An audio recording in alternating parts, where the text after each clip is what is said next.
እስኪ በሉ በዚህ ዓለም ሰው ከደረሰበት አድርሺ፣ በዚያኛው ዓለም ከልጅሽ ቀኝ አቁሚ። አባ ጊዮርጊስ ከመቤታችን ጋር በምስጢር ያወራል፣ ይመሳጠራል። ለልጅሽ አማልጅኝ ወይ ጸልይልኝ ቅድስት ሆይ ለምኝልን አይደለም፣ እንዲህ ብለሽ ለምኙ ይላል። ሐሳብ ያቀርባል።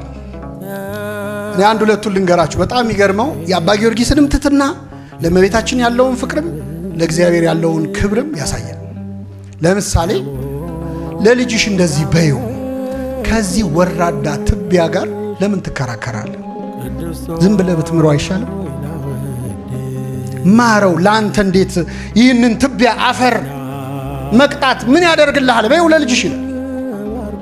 በከመ ልማድኪ በሊ ለፍሬ ከርስኪ ካህሊ ደግሞ ይላል አይደል? መልክአ ሕማማት ላይ በከመ ልማድኪ በሊ ለፍሬ ከርስኪ ካህሊ ኦ ሩህ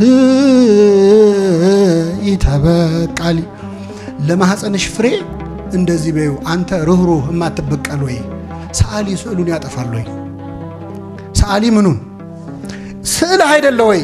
በአርአያ በአምሳሌ ሳልከው የሰራው አንተ አይደለ ወይ? አሁን እንዴት ስዕል ላይ ትጨክናለህ? ሰዓሊ የተጠበበበት ላይ ስዕል ላይ ይጨክናል?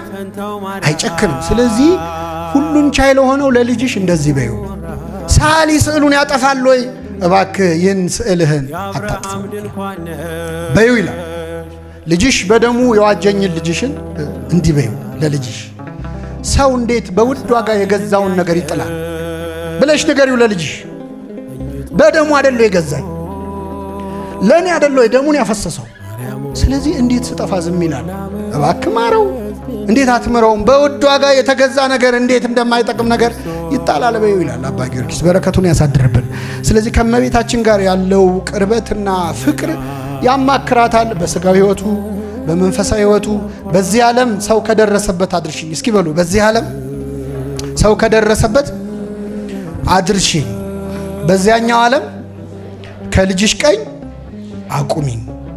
ይመክር። አንቺን ከሚወዱ ሰዎች ጋር አገናኝኝ ይላታል።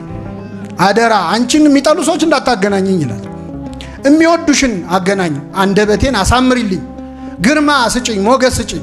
ስለ ሰይጣን ይነግራትና ይህንን ድውይ ይህንን ክፉ አይኑን ወጋው ዘንድ ለምን እኔን አታሰለጥኝኝም ይላታል። እኔን አሰልጥኝኝ፣ አስታጥቂኝ ይላል። በእውነት የሃይማኖት ጥግ ትምክህትና ትሕትና አብሮ እንደሚነገር ልክ እንደ ቅዱስ ጳውሎስ እኔንም ያህለኝ የለም ይላል። በምግባሬ የረከስኩ ነኝ፣ በሃይማኖቴ ግን ማን ይደርስብኛል ይላል።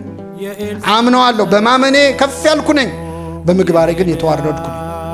ስለዚህ ነገሌን ምረ የለ ወይ ይሄንንም ማረው በይው ብሎ እመቤታችንን ቅዱሳንን የሁሉም ቅዱሳን ኅብረት የሚጠራ ነው።